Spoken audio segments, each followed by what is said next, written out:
Of Australian and Ethiopian opal. We're going to talk about color, clarity or color density, and color patterns.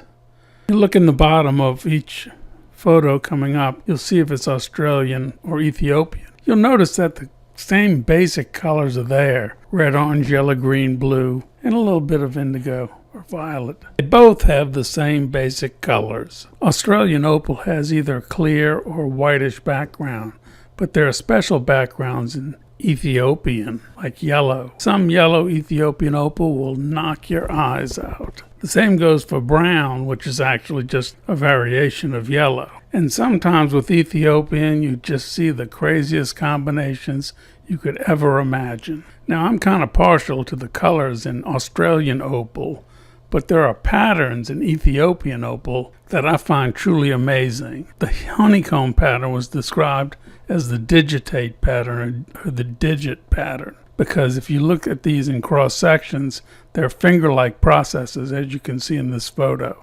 I find this pattern to be true Australian opal. With this pattern, he was truly astounded by it, and well, he should have been. It's really a amazing specimen, and I had never seen that in Australian opal, and I believe that was his first as well.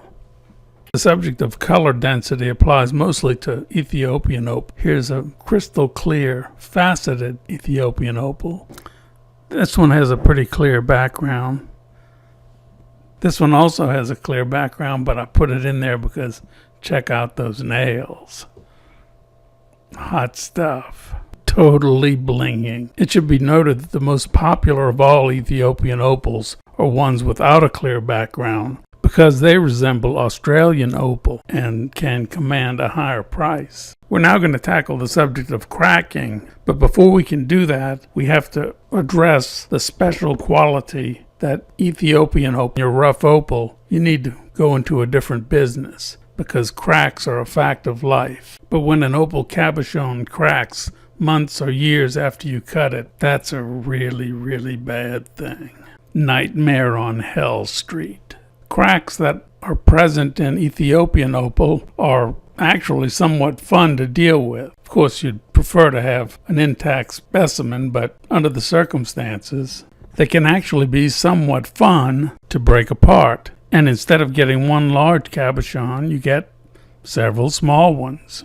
Cracks are easy to see in Ethiopian opal because water gets down into the cracks and that area becomes clear so you can see them really well. And there goes another one. Let's try a little more.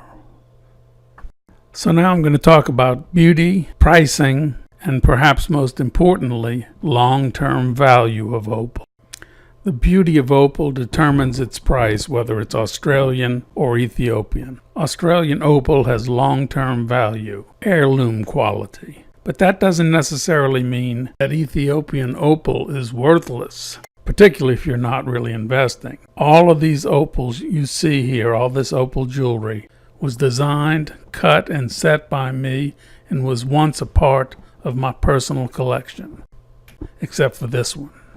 Low-grade opal is very important because it sells the most of all opal. This clear material is low-grade Ethiopian opal. This is Australian white opal. Although it's low grade, it is a huge seller and probably accounts for a significant percentage